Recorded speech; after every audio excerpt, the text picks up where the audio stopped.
तो first of all आज का जो हमारा टॉपिक है सेट। क्लियर है बेटा? पहले एक बार जो कॉन्सेप्ट इसमें लिखा है मैं उसी डिफिनेशन को वर्ड बाय वर्ड बोलता हूँ। अ set is well defined collection of distinct object. यहाँ पे दो तीन टर्म्स आपको ध्यान में रखना है। क्या लिखा है यहाँ पे? The one term is distinct object and the another term is well defined. Clear है? सेट ऐसे किसी रैंडम या फिर कुछ भी को उठा के हम उसको सेट नहीं बोल सकते। मैथमेटिक्स में सेट का मतलब होता है that arrangement should be well defined and should be a distinct. Okay, these object are called the element of the member of set. Clear है? मतलब पहला हमने क्या सीखा कि सेट कहते किसे हैं, तो किसे कहेंगे? Well defined arrangement. Well defined plus distinct arrangement, उसे हम सेट बोलेंगे। उस अरेंजमेंट में जो भी एलिमेंट्स यूज हो रहे हैं उस एलिमेंट्स को मेंबर ऑफ सेट बोलते हैं या फिर एलिमेंट ऑफ सेट बोलते हैं। ठीक है? नेक्स्ट। नेक्स्ट वही बात जो की पॉइंट मैंने डिफिनेशन में जो बात हमने लिखा है वहां पे यहाँ पे बोला भी जा रहा है। आप देख रहे होंगे कि a set is always well defined. कुछ रैंडमनेस नहीं होना चाहिए। No ambiguity, no randomness. The next one is element are written inside a curly bracket. Look, सबको लिखने का एक फॉर्मेट होता है, किसी भी चीज को रिप्रेजेंट करने का एक तरीका होता है। किसी को हम फुल ब्रैकेट में लिखते हैं, है ना? आप चाहो तो किसी को ऐसे लिख रहे हो या फिर ओपन ब्रैकेट में लिख रहे हो, तो ये लिखने का एक तरीका होता है। तो सिमिलरली सेट को रिप्रेजेंट करने का या फिर लिखने का जो तरीका होता है उसके लिए हम एक कर्ली ब्रैकेट का यूज करते हैं। Okay, so this is the point number two. Example की बात करें तो हमने कोई भी एक नेचुरल नंबर उठाया 1 2 3। ये क्या है? डिस्टिंक्ट है, first. Second, well defined. What the meaning of well defined? These are the natural number, these are the first three natural number. तो बोला ना सेट में वो बात लिखी गई थी। और वेल डिफाइंड डिस्टिंक्ट ऑब्जेक्ट, उसके कलेक्शन को सेट बोलते हैं। तो 1 2 3 वेल डिफाइंड भी है, डिस्टिंक्ट ऑब्जेक्ट भी है। और उन्हीं तीनों को कलेक्ट करके लिखा गया है कौन से फॉर्मेट में? सेट के फॉर्मेट में। और यदि हमने सेट के फॉर्मेट में लिखा है तो कैसा ब्रैकेट यूज होगा? Curly bracket. क्लियर है? Next point is if an element belong to set use the symbol this. This mean to say that, this mean to say that let's say, let's say 2 is any element which belongs to set A. So we can use 2 belongs to A. Okay? Yes. Next. Very good. If it does not belong, opposite है। यदि आप belong नहीं करते हो तो simple है।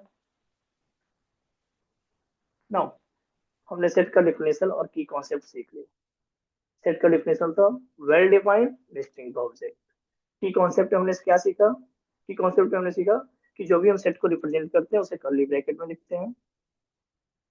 Next, यदि कोई एलिमेंट हमारे सेट का पार्ट है तो उसको रिप्रेजेंट करने का तरीका क्या है, और यदि पार्ट नहीं है तो उसको सेट रिप्रेजेंट करने का तरीका क्या होता है? बताओ भाई, क्या आप इस बात से यहां तक के कॉन्सेप्ट से क्लियर करते हो? सेट का डिफिनेशन और की कॉन्सेप्ट में किसी को कोई डाउट? जिसे डाउट रहेगा वो थम्स अप करेगा, नहीं तो मैं आगे बढ़ूंगा। ठीक है? ठीक है, ठीक है। आप ओके, तो अभी हमने सेट का डिफिनेशन और सेट के प्रॉपर्टीज के बारे में देख लिया। Now the next thing is representation of set. Represent कैसे करोगे आप सेट को? ठीक है, तो उसको रिप्रेजेंट करने का बेसिकली दो तरीके होते हैं। There are the two method to represent the set. The first one is a roster form and the next one is set builder form. okay the one is roster form and the another one is set builder form। देखो, ध्यान से देखना, मैं explain करता हूँ। दो method मैंने use किया। पहला क्या है? Set builder form. दूसरा है रोस्टर फॉर्म। पहले हम बात करते हैं रोस्टर फॉर्म का कि होता क्या है रोस्टर फॉर्म। लुक, आपके पास 5 एलिमेंट है, 1 2 3 4 5। ठीक है, इस 5 एलिमेंट को आपको सेट के फॉर्म में रिप्रेजेंट करना है। तो क्या तरीका होता है? There should be a distinct, yes, and a well defined element को आप कर्ली ब्रैकेट में लिख दो। तो इसमें क्या हुआ, आपके पास जो भी एलिमेंट थे, whichever element are given, you represent them as it is with the help of a curly bracket. This method is known as a roster form. अब इसी सेम ये जो सेम हमारे पास जो ऑब्जेक्ट है, जो सेम हमारे पास एलिमेंट है, उसको मैं एक और तरीके से तो भी रिप्रेजेंट कर सकता हूं। कैसे? What could be the next? Look, 1 2 3 4 5, मैं क्या बोल रहा हूं, लेट्स से सेट ए है। क्या बोला मैंने? कोई एक सेट ए है, वो किसे रिप्रेजेंट करने वाला है? 1 2 3 4 5 को। अब मैं इस सेट ए को डिफाइन करूंगा। किसको डिफाइन करूंगा? ए को डिफाइन करूंगा। सेट हमेशा किस में आते हैं? करली ब्रैकेट में। Okay okay. एक्स ए, ध्यान से सुन लेना, here A for Apple is used for, A is used for representation of set and here X is used for representation of element of set। दो बातें मैं यहाँ पे बोल रहा हूँ। पहला बहुत इजी था, रोस्टर फॉर्म कुछ करना ही नहीं है, कोई दिमाग नहीं लगाना है, एज इट इज एलिमेंट्स को उठा के कर्ली ब्रैकेट में रख देना है। लेकिन यदि हम बात करते हैं कि रोस्टर फॉर्म में, सेट बिल्डर फॉर्म में, उसमें थोड़ा सा सोचना है। पहले आपको एक लेट करना पड़ेगा सेट, कोई भी एक capital letter A B C मान सकते हो, फिर उसको करली ब्रैकेट में रखेंगे एज इट इज, जैसे सेट में रखते हैं, और उसके बाद एलिमेंट्स को रिप्रेजेंट करने के लिए आप लोगे एक variable x. A is equal to x such that first 5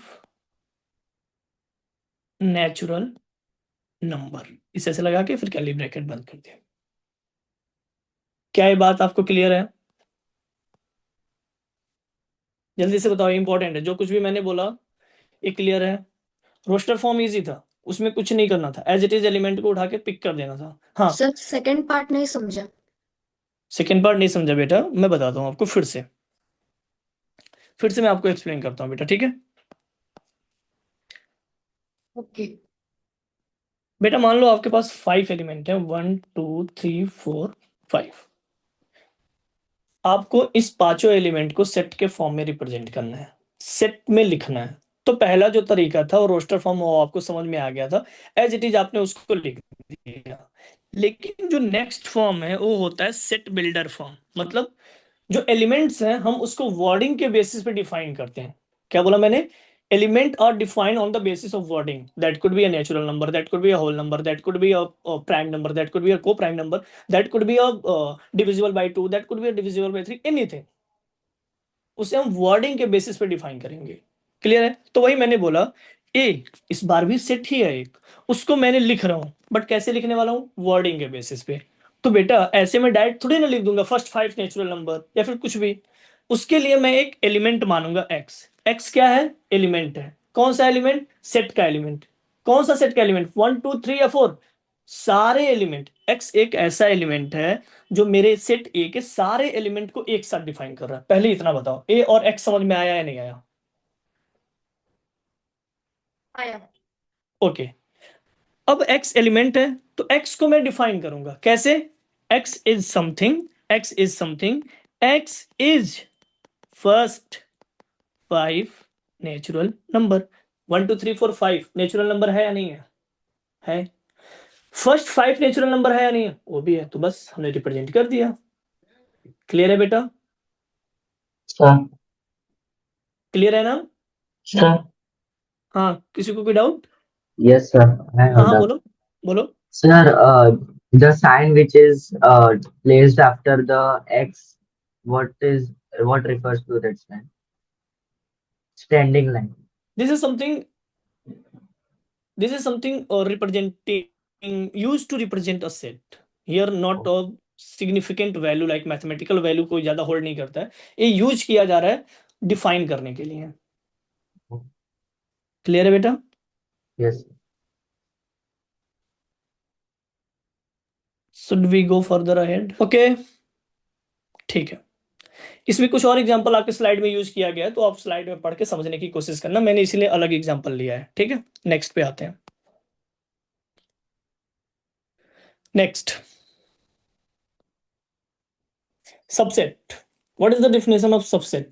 खुद से पढ़ने की कोशिश करो एक बार, कुछ इजी चीजें हैं जो आप खुद से समझ जाओगे। इसी पेज पे पढ़ो एक बार। देखो, की concept, empty set, basic definition, उसमें कुछ अपना दिमाग लगाना ही नहीं। इम्पटी सेट, इम्पटी का क्या मतलब? खाली, उसमें कोई एलिमेंट ही नहीं है। एक ऐसा सेट जिसमें, अब यहाँ पे मैं डिफरेंस करा देता हूँ, एक ऐसा सेट जिसमें कोई एलिमेंट नहीं है उसे क्या बोलेंगे? Empty set. अब एक क्वेश्चन मैं पूछता हूँ आप लोगों से, I am asking one question.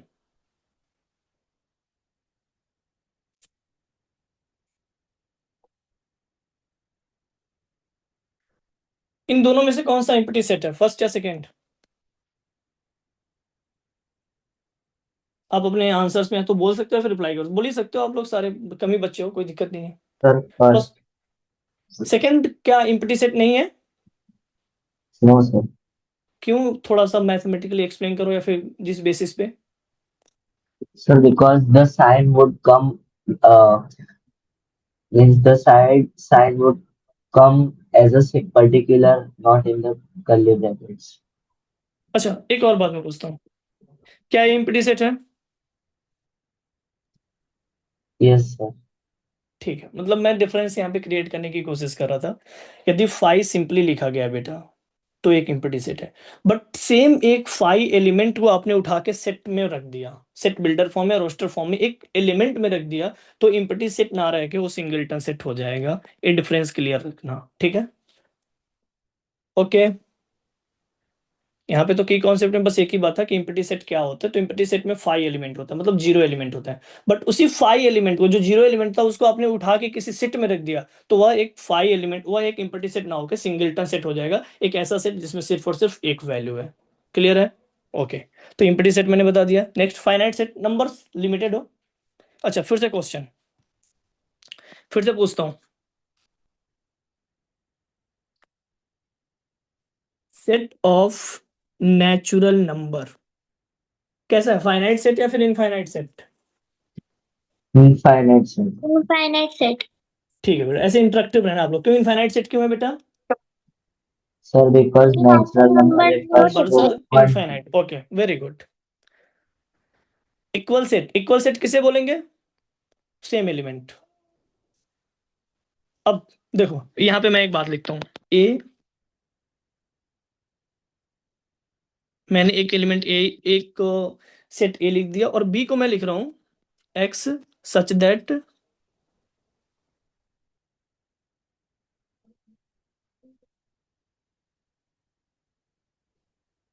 क्या आप पढ़ पा रहे हो दोनों ए और बी को? Yes, sir. हाँ, तो बेटा मेरा आपसे क्वेश्चन है कि ए और बी इक्वल सेट होंगे या फिर अनइक्वल सेट, कैसे होंगे? Equal set होंगे. हाँ, इक्वल सेट होंगे, क्योंकि मैंने ए को लिखा है रोस्टर फॉर्म में और बी को लिखा है सेट बिल्डर फॉर्म में, बट दोनों सेट रिप्रेजेंट सेम एलिमेंट्स को कर रहे हैं, इसीलिए ए और बी कैसे सेट हो गए? Same. हाँ, सेम है, फिर इक्वल सेट. नहीं, लेकिन सर यहाँ पे लेस देन 10 है ना? हाँ, यहाँ पे वर्ड यूज करना चाहिए था. Very good. यहाँ पे एक वर्ड यूज करना चाहिए, लेस देन इक्वल टू 10 लिखना चाहिए था मुझे.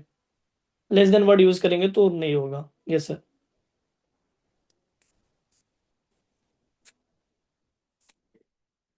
ठीक है, समझ पा रहे हो आप लोग? Yes, sir. ठीक है, बाकी नेक्स्ट, नेक्स्ट इज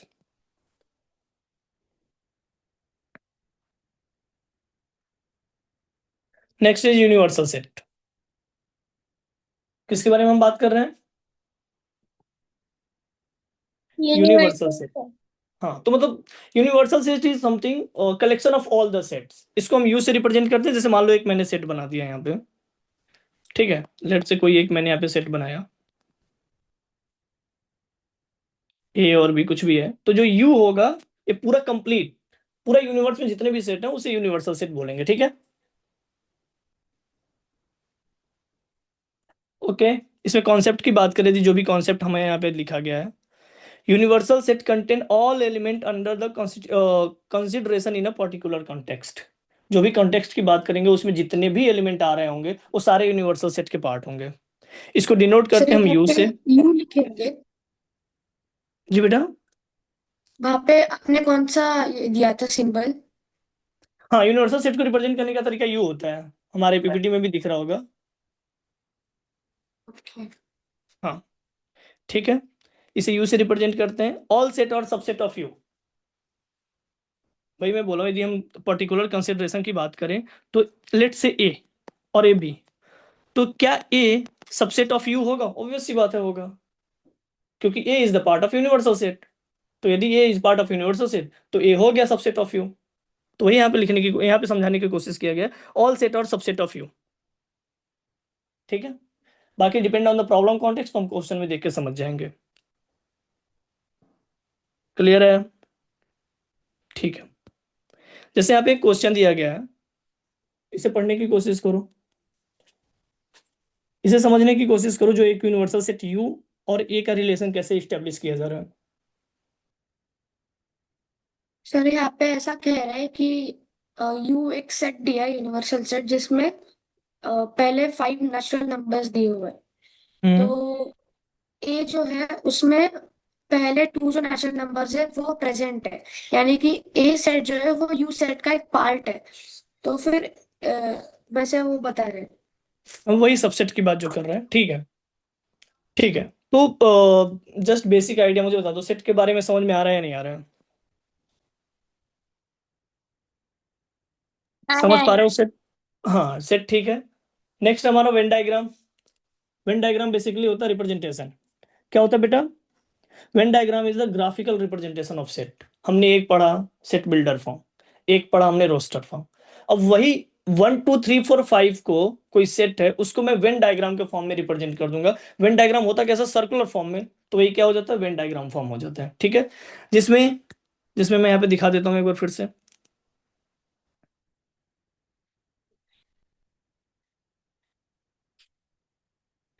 इस पूरे कंप्लीट सेट को ए बोलेंगे, यदि हमने इसको नाम ए दे दिया तो। दूसरा हमने एक सेट उठाया, इसको बी बोल दिया। ठीक है, तो ये वाला जो कॉमन रीजन है, इसको ए इंटरसेक्शन बी, आगे आएगा, बस अभी समझ जाओ। और जो ओवरऑल एरिया जो आता है उसको ए यूनियन बी बोलते हैं। ठीक है, अभी के लिए बस इतना समझ जाओ, मतलब क्या है आगे हम देखते रहेंगे। ठीक है, ठीक है, थोड़ा सा यहाँ पे वर्डिंग के बेसिस पे हमने एक्सप्लेन भी किया है, लाइक ऑब्जेक्ट, जहाँ पे जो फर्स्ट एरो है वो बोल रहा है object arrow, object here are in set A but not in B. Intersection वाले रीजन में या फिर कॉमन वाले रीजन में एक्सप्लेन करने की कोशिश करें, object here in both A and B. Good, and here object here are in set B but not in A. और last, object here are not from the set A and B.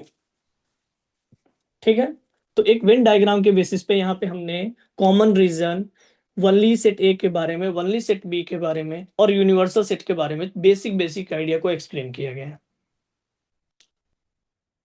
ठीक है Sir, हाँ हाँ बोलो। sir, is there any maximum or minimum number of circles we can include in Venn diagrams? और that could B solve with the help of question. तो हम question के basis पे उसको हम देखेंगे तो ज्यादा बेटर रहेगा। जैसे जो क्वेश्चंस आते हैं ना कि n number of people newspaper x को रीड कर रहे हैं, न्यूज़पेपर वाई को रीड कर रहे हैं, कोई न्यूज़पेपर जेड को रीड कर रहा है, तो उसको हम Yes. क्वेश्चन के बेसिस पे इस आइडियाज को डेवलप करेंगे तो ज्यादा बेटर रहेगा। अभी हम जो थियरी टाइप का पार्ट है वो भी बेसिक थियरी है, तो हम उसको कवर करने की कोशिश करें। ठीक है बेटा, Okay. जो आपका डाउट है उसको हम कवर कर लेंगे, लेकिन क्वेश्चन के बेसिस पे कवर करेंगे तो ज्यादा बेटर रहेगा।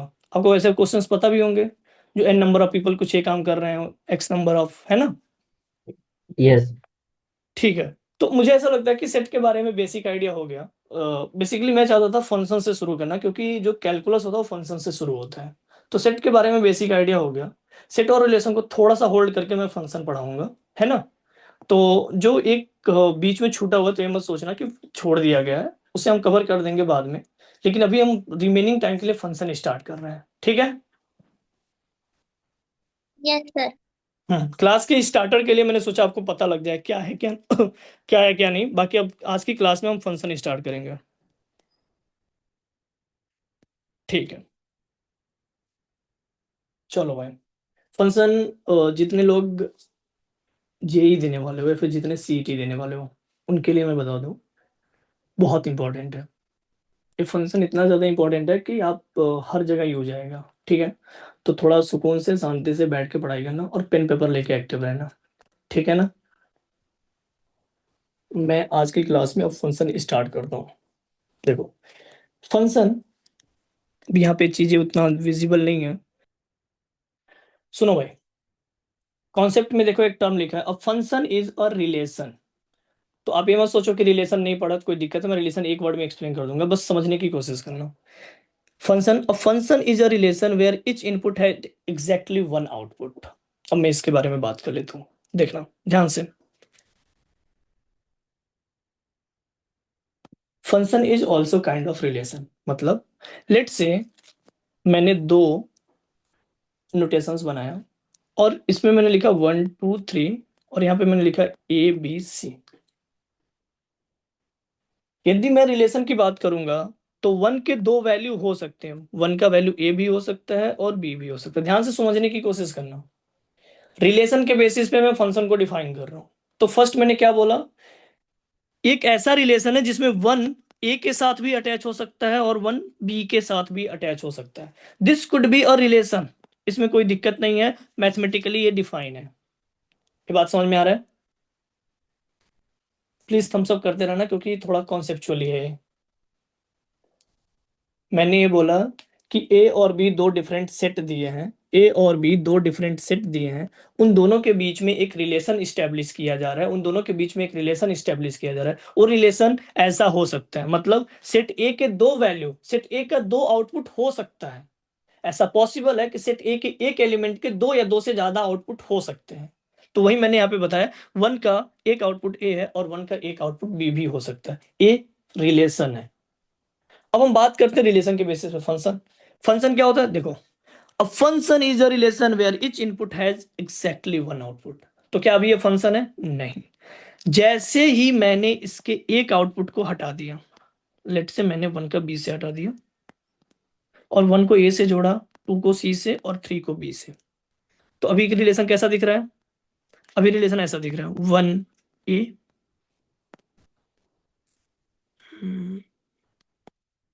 अभी हमारा रिलेशन कैसा दिखेगा, ऐसा देखना, 1A के साथ भी है, 2 के साथ C है, 3 के साथ B है। This is also a relation, but इस रिलेशन में एक स्पेसिफिक पॉइंट क्या है कि अभी इस सेट ए का जो आउटपुट है वो सिर्फ और सिर्फ हर एलिमेंट का एक ही है, हर इनपुट के करस्पॉन्डिंग एक ही आउटपुट है। मतलब एक ऐसा रिलेशन जिसमें एक एलिमेंट के एक ही आउटपुट होते हैं, एक इनपुट का सिर्फ और सिर्फ एक ही आउटपुट होता है, उसे फंक्शन कहते हैं। Relation is a kind of function where each element have only one output. Is this much is clear?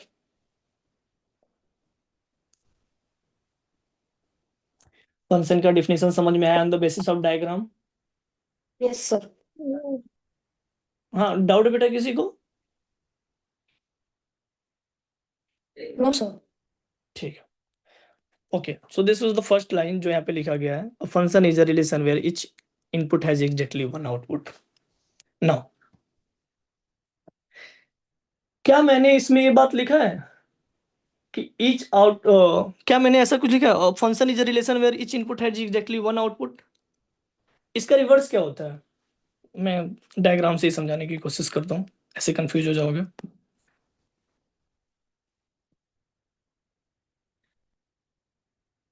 1 2 3 ABC।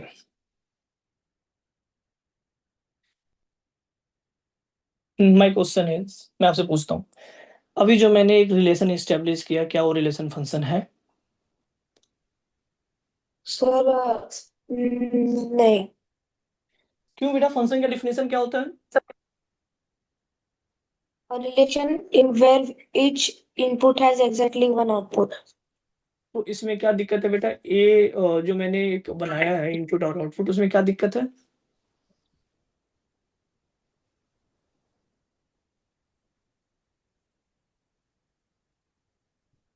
हाँ बताओ, क्या जितने भी इनपुट मैंने लिया है, कोई एक ऐसा इनपुट है जिसका एक से ज्यादा आउटपुट है?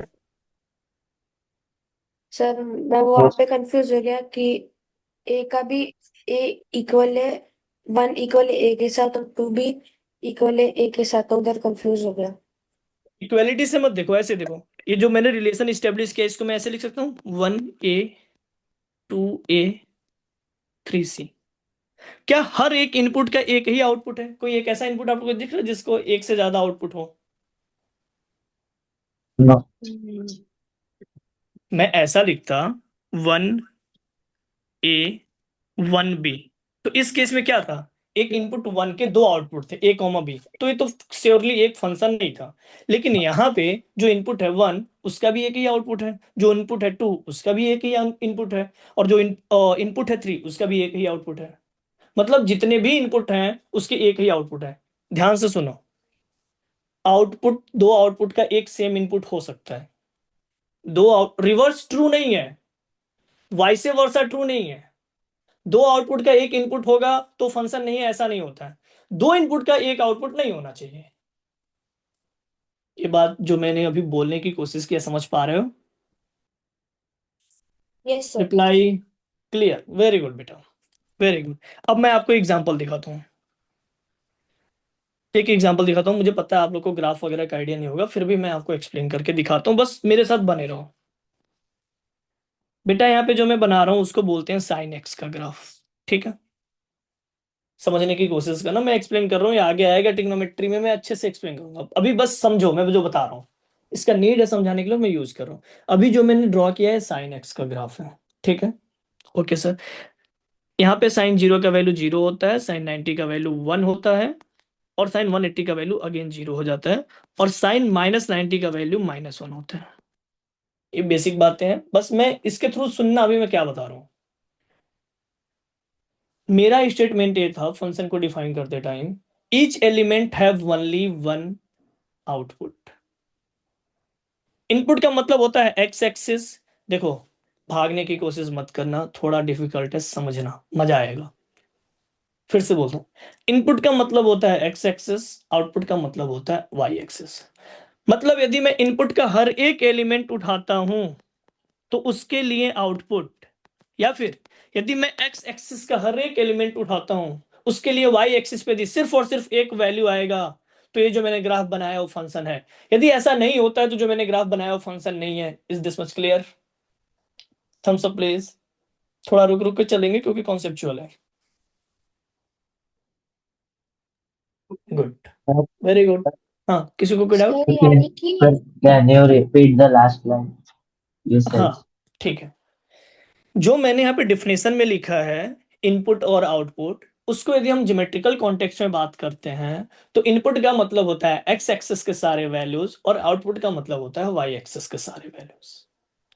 ओके, तो यदि मैं इस सेम डिफिनेशन को ज्योमेट्रिकली डिफाइन करूंगा तो इसका मतलब ये हुआ, for each value of x there should be only one y value. क्या रिलेशन फिक्स हो रहा है? जो मैथमेटिकल डिफिनेशन किया गया है उससे मैंने ज्योमेट्रिकल डिफिनेशन जो बनाया, क्या वो सही है? For each value of x, there should be only one, not more than one, not less than one. There should be only one y value that known as a function. ये geometrical definition है, क्या सही बोल रहा हूं मैं?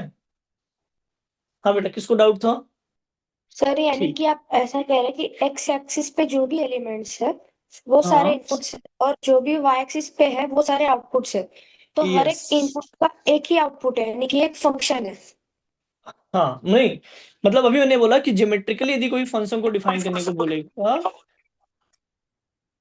यदि कोई ज्योमेट्रिकली फंक्शन को डिफाइन करने को बोलेगा तो मैं उससे ये बोल दूंगा कि x के सारे वैल्यूज के लिए सिर्फ और सिर्फ एक ही, हर एक x वैल्यू के लिए सिर्फ और सिर्फ एक y वैल्यू आता है, और यदि ऐसा होता है तब फंक्शन है, ऐसा नहीं होता है तो फंक्शन नहीं है। अब मैं आपको दिखाता हूं प्रूफ करके कि ये फंक्शन है। देखना, इधर देखो, लेट से x का एक वैल्यू ये है, ये सारे x एक्सिस पे तो x के वैल्यू होंगे या नहीं होंगे? होंगे। इस करस्पॉन्डिंग x के लिए y वैल्यू क्या आ रहा है? कुछ आ रहा है लेकिन एक ही आ रहा है। इस करस्पॉन्डिंग x के लिए कुछ y वैल्यू आ रहा है, कुछ आ रहा है लेकिन एक ही आ रहा है, कुछ आ रहा है लेकिन एक ही आ रहा है, एंड सो ऑन। बोलो भाई, ज्योमेट्रिकली समझ में आ रहा है function? Very good, that's a very good thing. तो मैंने आपको यहाँ पे एक्सप्लेन कर दिया फंक्शन का डिफिनेशन, फंक्शन के डिफिनेशन को मैंने ज्योमेट्रिकली भी कनेक्ट कर दिया, ठीक है? तो एक नॉर्मल डिफिनेशन होता है, function is a relation where each input have exactly one output. यहाँ पे मैंने एक बात और आपको समझाया था बेटा, क्या समझाया था? कि दो आउटपुट का एक इनपुट हो सकता है, उसमें कोई दिक्कत नहीं है, वाई से वर्सा नहीं चलता है। हाँ, दो इनपुट का एक आउटपुट नहीं होना चाहिए। यदि किसी रिलेशन के दो इनपुट के एक आउटपुट है तो रिलेशन फंक्शन नहीं है। ये बात अच्छे से समझ पा रहे हो? अब मेरा एक और क्वेश्चन है, जो ये तीनों वेन डायग्राम बनाया गया है ऊपर, वेन डायग्राम या कुछ भी आप इसको बोल लो, जो तीनों ये डायग्राम ऊपर शो किया गया है, मेरा रिक्वेस्ट है कि आप एक बार इसे अच्छे से देखिए और मुझे बताइए तीनों फंक्शन है या नहीं है ना। अभी के अभी चलो, जूम हो पा रहा होगा ना आप लोग के स्क्रीन पे? अरे हाँ सर। ठीक है, यदि जूम हो पा रहा है बेटा तो मुझे तीनों डायग्राम को अच्छे से पढ़ के आप बताओ। Okay sir. एवरीवन, पढ़ो। कि ये फंक्शन है या नहीं है, जो भी स्टेब्लिश किया गया है ये फंक्शन है या नहीं है। फिर मैं क्रॉस क्वेश्चन करूंगा तो आपको उस क्रॉस क्वेश्चन का हाँ बोलो। Sir, it is not a function. कौन सा फंक्शन नहीं है? It is not a function. Third one. क्यों? Sir, because there are two relation of C of set A. There are Two relations of C. Okay ठीक है बेटा। और जो स्टूडेंट है वो भी बताएं। एक स्टूडेंट ने बोला, आपका युग ने बोला कि सर थर्ड जो यहाँ पे स्टेब्लिश किया गया रिलेशन, वो रिलेशन एक फंक्शन नहीं है। रिमेनिंग स्टूडेंट प्लीज इसे बता सकते हो ये सही बोल रहे हैं गलत?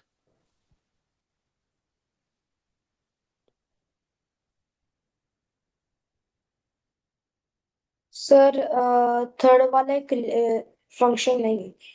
क्यों बेटा?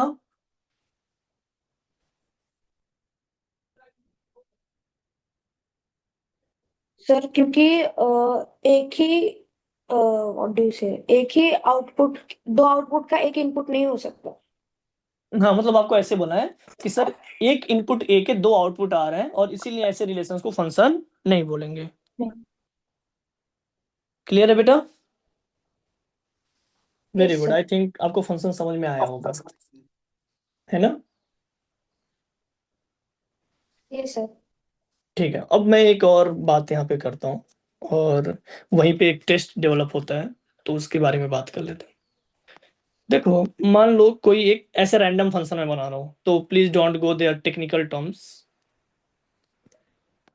ठीक है? मेरा एक क्वेश्चन है आपसे, क्या जो मैंने ग्राफ बनाया उसको मैंने नाम दे दिया, क्या हो गया? जो मैंने ग्राफ बनाया उसको यदि मैं नाम देता हूँ एफ एक्स, तो बेटा क्या ये एफ एक्स एक फंक्शन है या नहीं है? कुछ भी रैंडम सा, मुझे पता नहीं एफ एक्स का मैथमेटिकल एक्सप्रेशन क्या होगा।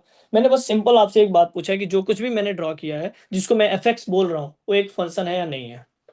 Sir, it would not be a function because ठीक है, एक मिनट एक मिनट एक N1 मिनट एक मिनट, रुक जाओ। आई थिंक तुम समझ रहे हो, बाकी स्टूडेंट्स को साथ में लेके चलते हैं। गुड बेटा। हाँ बाकी लोग? कंफ्यूज हो गया हूँ क्यों, क्या कंफ्यूजन क्या है तुम्हें? सर, क्योंकि वो जो एंडिंग पॉइंट है उधर मुझे कंफ्यूजन हो रहा है थोड़ा।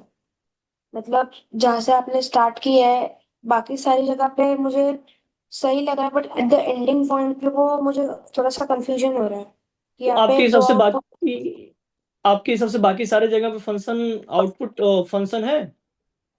नहीं सर, मैं कंफ्यूज हो गया हूँ, मुझे थोड़ा समझना नहीं है वो। अच्छा मैं समझाता हूँ, सुनो। मैंने क्या बोला, एंडिंग पॉइंट को हटा दो, तुम्हें कंफ्यूजन है क्योंकि देखो जो मैंने यहाँ पे बनाया है ना वो रियल फंक्शन नहीं है। आई मीन रियलिटी में कुछ एग्जिस्ट नहीं करता है, बस मैं एक्सप्लेन करने के लिए बनाया है। तो तुम पूरे डोमेन में या फिर पूरे एंडिंग पॉइंट में मत देखो, जहां पे भी तुम आइडेंटिफाई कर पा रहे हो कि ये फंक्शन है या नहीं है उसी के बेसिस पे जवाब दे दो। एंडिंग पॉइंट को हटा दो क्योंकि रियलिटी में ऐसा कुछ एग्जिस्ट करता है उसकी गारंटी मैं नहीं ले रहा हूँ। This only use for the understanding purpose. तो एंडिंग पॉइंट को हटा दो लाइन से। अब बताओ सर हाँ सर, एक फंक्शन हो सकता है कैसे? सर, क्योंकि अगर हम देखें तो हमारा जो एक्स एक्सिस है हम्म। उसके ऊपर हम एक पॉइंट ले लें तो उसका एक आउटपुट निकल रहा है कहीं तभी। आउटपुट मतलब वाई एक्सिस होता है, हाँ या ना? हाँ। और वाई एक्सिस ऐसा तो है नहीं कि बस पॉजिटिव वाई एक्सिस में होता है, निगेटिव साइड में भी तो जा सकता है। तो बेटा देखो यदि मैं इसको ए मानता हूँ इस पॉइंट को, तो बेटा ए पे एफ ऑफ ए, इधर भी कोई वैल्यू आ रही है वाई का, हाँ। हाँ या ना? सेम ए पे हाँ। इधर भी कोई वैल्यू आ रहा है वाई का, तो दो वैल्यू हो गई ना। ओके। हाँ, सेम एक एक्स, इनपुट से। हाँ तो सेम इनपुट पे दो आउटपुट हो गया ना फिर तो ये हम्म। फंक्शन नहीं है।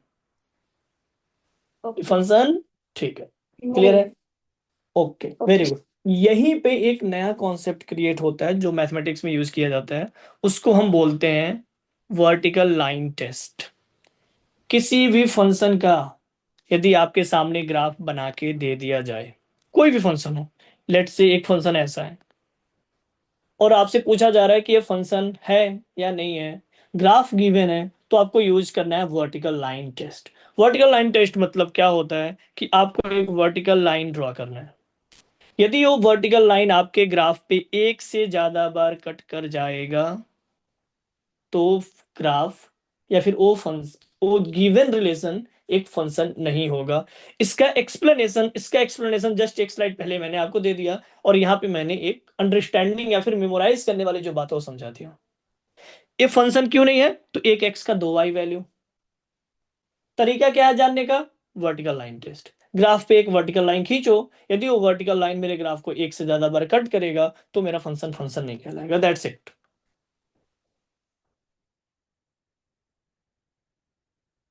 Okay sir. वेरी गुड, आगे बढ़ते हैं। कुछ की पॉइंट्स देखते हैं जो हमारे स्लाइड में यूज किया गया है। F such that A to B, मतलब एक ऐसा फंक्शन जो ए से बी में स्टेब्लिश है। इनपुट सेट को बोलेंगे ए, क्लियर है, और उस ए को जो इनपुट सेट है उसको हम बोलते हैं डोमेन। ठीक है, ये बस मैथमेटिकल टर्म्स हैं, इसके पीछे कोई लॉजिक नहीं है, तो आप याद करोगे। जो भी इनपुट सेट है उसको हम डोमेन बोलते हैं। जो आउटपुट सेट है, ध्यान से सुनो, जो आउटपुट सेट है उसको को डोमेन बोलते हैं। अब ये भी मैं एक्सप्लेन कर देता हूं, यहाँ पे देख लेना ध्यान से, देख लो भाई। Let's say 1 2 3 4 5 x Y Z you भी टी। ठीक है, एक मिटा देता हूं, एक इधर से भी 1 2 3 4 x Y Z A b. ठीक है, अब ध्यान से सुनो, तो यहाँ पे जो 1 2 3 4 है, यदि मेरा फंक्शन ऐसे स्टेब्लिश है, एरो पे ध्यान दो, यदि मेरा फंक्शन ऐसे स्टेब्लिश है तो सेट ए मेरा क्या हो गया, डोमेन हो गया। सेट ए क्या हो गया, domain. Set B domain. Is not range, set B is not range, it's a codomain. चलो, तो सेट ए मैंने बता दिया ये डोमेन होगा, सेट बी मैंने बता दिया कोडोमेन होगा। ये बात समझ में आ रहा है, जल्दी बताओ। Yes sir. ठीक है, यदि ए से बी के बीच में एक रिलेशन स्टेब्लिश है तो सेट ए हो गया हमारा डोमेन और सेट बी हो गया हमारा कोडोमेन। मतलब ए कुछ ऐसा दिखता होगा, ए इज इक्वल टू 1 2 3 4, यदि मैं सेट के फॉर्म में लिखता हूं तो। और फर्दर यदि मैं बी की बात करूं जो कि कोडोमेन है, वो होगा x Y Z A B c. Clear है, जल्दी बताओ। डोमेन और कोडोमेन क्लियर है, क्योंकि यहीं पर रेंज में समझाने वाला हूं और रेंज और कोडोमेन में डिफरेंस बताने वाला हूं। वेरी गुड, अब सुनना ध्यान से। अब मैं क्या कह रहा हूं, मुझे पता है फंक्शन किसे कहते हैं, each input have a only one output. तो मैं अपने हिसाब से 1 को y दे दिया, 2 को x दे दिया, 3 को z दे दिया और 4 को a दे दिया। ठीक है, अब सुनो, देखते रहना। तो a मेरा डोमेन है, पूरा कंप्लीट b मेरा कोडोमेन है। एंड एंड यहां से रेंज की बात इंपॉर्टेंट सुन लो। रेंज रेंज क्या होगा, यस, जितना भी मैंने इनपुट यूज किया है, जितना भी मैंने इनपुट यूज किया है, उस इनपुट के करस्पॉन्डिंग जो भी आउटपुट आएगा from B, those are known as range.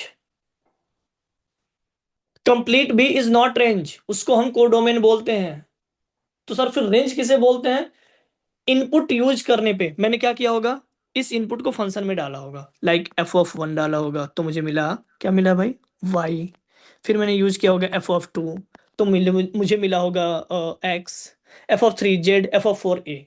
तो जो इनपुट्स हैं उस इनपुट को उठा के मैंने फंक्शन में डाला होगा, उसके करस्पॉन्डिंग जो मुझे वैल्यूज मिलेंगे जो सेट मिलेगा उसको रेंज बोलते हैं। मतलब मेरा रेंज जो होगा x Y Z A only, मेरे रेंज में बी नहीं होगा। So X Y Z A B is codomain, on the other hand X Y Z A is the range. कहां से पता चला कि एक्स वाई जेड और ए ही रेंज है, बी नहीं है, तो ये मुझे पता चलता है the values of fx upon putting the input on the fx। मतलब फंक्शन में इनपुट वैल्यू पुट करने पे जो आउटपुट आ रहा है वही मेरा रेंज होगा। क्लियर है? Yes sir. ठीक है, वेरी गुड। ओके, तो यहाँ पे मैंने इस स्लाइड में जो चीजें मुझे दिख रही हैं, एक तो फंक्शन का डिफिनेशन समझाया गया, मैंने समझा दिया। डोमेन, कोडोमेन और रेंज मैंने समझा दिया। ओके, और इधर देखो, सॉल्व एग्जांपल एक खुद से सॉल्व करो, कॉपी पेन उठाओ। fx is equal to x square, x is equal to 1 2 3। तो fx का वैल्यू, चलो सबके सब आपको रेंज और, हाँ, रेंज और डोमेन बताना है।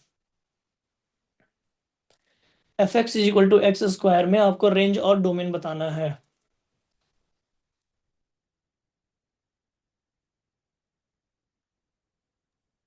सर 1 4 और 9। 1 4 एंड 9। बाकी बाकी लोग 1 4 9। अब पेन कॉपी का यूज तो करो।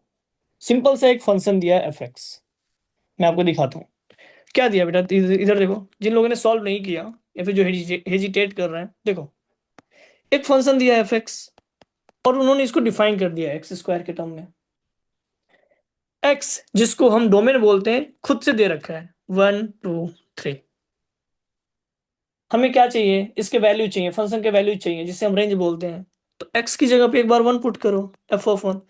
आपने यदि लेफ्ट में 1 पुट किया x की जगह पे, तो राइट में भी 1 पुट कर दो। इधर स्क्वायर है, एज इट इज रहेगा, 1 आ गया। पुट 2, तो same goes with right hand side, square तो बना रहेगा। सिमिलरली 3, तो स्क्वायर बना रहेगा। तो हमारे रेंज में 1 4 9 आ गया यदि function f x is equal to x square है, कंसिडरिंग दिस कि उसका डोमेन 1 2 3 था। बताओ भाई,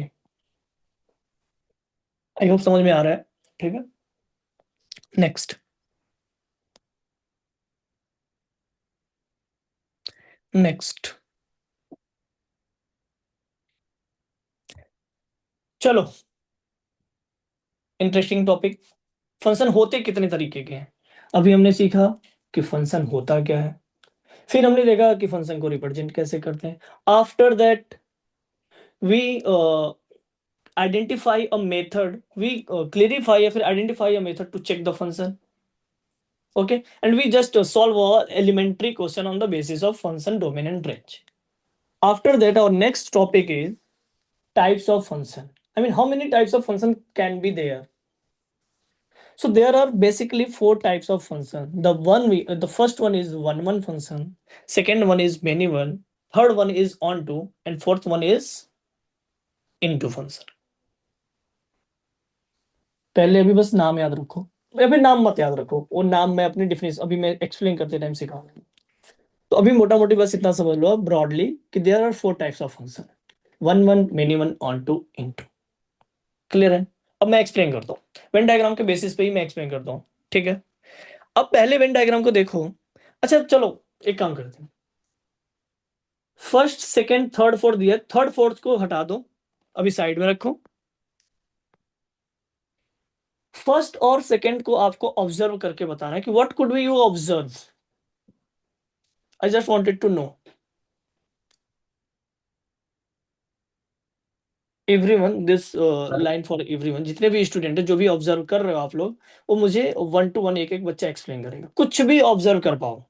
Sir, in 1-to-1 function, all the domain are relating with the ranges, different ranges numbers, and in many to one, all the domain are relating with only one codomain. Okay ठीक है, next one, सबसे answer चाहिए मुझे। Sir 1 to 1 में हमने जो codomain के 3 parts है वो इंडिविजुअली, सॉरी डोमेन के जो 3 पार्ट्स है वो इंडिविजुअली हर एक कोडोमेन के पार्ट से रेंज बना रहे हैं। Okay very good. और सेकेंड वाले में बेटा? मैनी टू वन में जो तीनों पार्ट्स है डोमेन के, वो जो सिंगुलर पार्ट है कोडोमेन के साथ, उनके साथ रेंज बना रहे हैं। ओके अच्छा, ये जो सिंगुलर पार्ट आप बोल रहे हो बेटा, मैं एक काम करता हूँ, ये जो मिनिमम फंक्शन यहाँ पे पीपीटी में एक्सप्लेन किया गया, मैं एक और फंक्शन बनाता हूँ। लेट से ऐसा फंक्शन है, इन्होंने भी एबीसी यूज किया है, मैं भी कर लेता हूँ। और 1 2 4 6, ठीक है।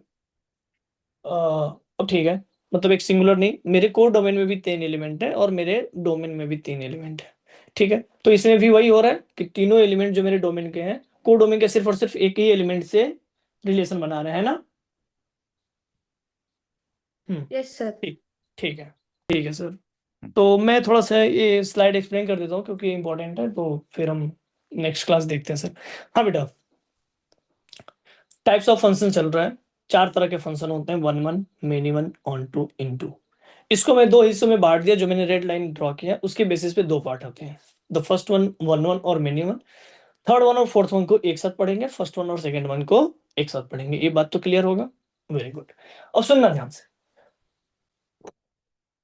पहला जो फंक्शन है आप उसको बड़े अच्छे से देख पा रहे होगे कि जितने भी मेरे डोमेन में एलिमेंट हैं वो को डोमेन के सारे एलिमेंट से जुड़े हुए हैं, और सिर्फ एक का एक ही, जैसे A1 से, B2 से, C3 से। कहीं ऐसा नहीं हो रहा है कि A और B 2 ऐसे एलिमेंट है जो किसी एक एलिमेंट से जुड़े हो। मतलब ऐसा हो गया ना, रिलेशन यदि मैं स्टेब्लिश करने की कोशिश करूं तो कुछ ऐसा दिख रहा है, कुछ ऐसा दिख रहा है, A1 B2 C3, each input have one output. वो तो फंक्शन ही होना है, वो तो जरूरी है। Also each output came from only one input. On the other hand, A 4 से कनेक्ट हो रहा है, B भी 4 से कनेक्ट हो रहा है, C भी 4 से कनेक्ट हो रहा है। मतलब इसमें क्या हो रहा है, याद करो जो स्टार्ट का मैं फंक्शन का डेफिनेशन बता रहा था कि each input should have a one output. वो तो फंक्शन है, बट उसका वाइस वर्सा ट्रू नहीं है। किसी एक आउटपुट का एक से ज्यादा इनपुट हो सकता है, हो सकता है, हो सकता है, वो फंक्शन होता है। तो वही मैं बताने की कोशिश कर रहा हूँ। पहले वाले में एक इनपुट के करस्पॉन्डिंग एक आउटपुट है, वाइस वर्सा भी ट्रू है, एक आउटपुट के करस्पॉन्डिंग एक इनपुट है। लेकिन सेकंड वाले केस में एक इनपुट के करस्पॉन्डिंग एक आउटपुट तो है, लेकिन एक आउटपुट के करस्पॉन्डिंग एक इनपुट नहीं है। तो जहां पे हम कोई भी इनपुट, जहां पे 2 इनपुट का, एक या एक से ज्यादा, एक नहीं बोलेंगे, 2 या 2 से ज्यादा इनपुट का, जिस भी फंक्शन में, मैथमेटिकली मैं डिफाइन कर रहा हूं, वर्डिंग में सुनना, जिस भी फंक्शन में जो भी फंक्शन हमें गिवन है, यदि उसके 2 इनपुट का सेम आउटपुट वैल्यू आ रहा है तो ऐसे फंक्शंस को हम बोलेंगे minimum function. All those function in which all those function in which 2 different input poses a same output, those function are known as a many one function. मैं इसे और क्लासिफाई करता हूं, all those function in which 2 or more than 2 input from a domain poses a same output from a codomain, known as a many one function. Is this clear? Is the difference clear between one and on two? Sorry, Yes, one and sir. many one. Yes, sir. Very good, clear है। अब before jumping to the onto and into, इसको graphically भी सीखते रहेंगे। देखो, function is a part of calculus, and the very good quality of calculus, it is directly connected to the geometry. So हम पहले ही दिन से calculus को ज्योमेट्री से कनेक्ट कर करके पढ़ते रहेंगे, not on the broad level, but हाँ ज्योमेट्री के बेसिस पे सीखने की कोशिश करेंगे। फॉर एग्जाम्पल बेटा, मैं यहाँ पे, आप लोग बस समझ जाओ, मैं एक ग्राफ बनाता हूँ, y is equal to e power x. ऐसा दिखता है, अब परेशान होने की जरूरत नहीं है, अभी के लिए बस याद रख लो, हाँ सर ई पावर एक्स ऐसा दिखता है। मैं सिखाऊंगा कैसे बनाएगा। मेरा आपसे क्वेश्चन ये है कि ये फंक्शन वन वन है या मेनी वन है।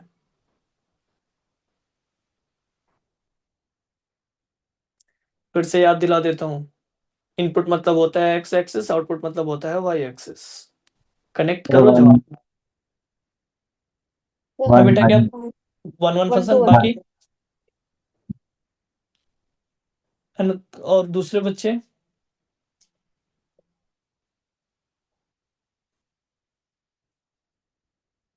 Sir 1 to 1। हाँ ठीक है बेटा, And to obvious see one. बात, वेरी गुड। हम अब इससे बात है ना, मैं आपको दिखा देता हूँ। लेट से इनपुट जिसे हम एक्स बोलते हैं, ये 4 वैल्यूज हैं। 4 में यदि सही हो रहा है तो पूरे में सही होगा। इन 4 इनपुट पे आउटपुट ए आ रहा है, ए आ रहा है, ए और ए। क्या ये चारों आउटपुट सेम है? No sir. देखो ना, यहाँ पे कुछ और आ रहा है, यहाँ पे कुछ और आ रहा है, यहाँ पे कुछ और वाई वैल्यू आ रहा है, यहाँ पे कुछ और वाई वैल्यू आ रहा है, और कुछ और वाई वैल्यू आने का मतलब कुछ और आउटपुट आ रहा है। मतलब different input poses different output, different input poses different output, so this function is one function। क्या हमने ग्राफिकली इसको समझ गए हमें? Yes sir. Very good. अब मैं आपको एक्सप्लेन करूंगा many one function on the basis of graph. अब मैं आपको एक्सप्लेन करूंगा many one function on the basis of graph. ध्यान से देखो। लेट से साइन एक्स मैंने आपको सिखाया था, तो उसी का हेल्प लेता हूं, और हियर वी गो। स्टार्ट में मैंने आपको दिखाया था कि साइन एक्स फंक्शन है या नहीं है, जहां पे मैंने वर्टिकल लाइन टेस्ट किया था। आपको यहाँ पे बताना है कि ये फंक्शन फंक्शन तो है ही, वो तो मैंने प्रूफ कर लिया है। अब ये फंक्शन वन वन है या मिनी वन है? 1 1। वन वन है। हाँ।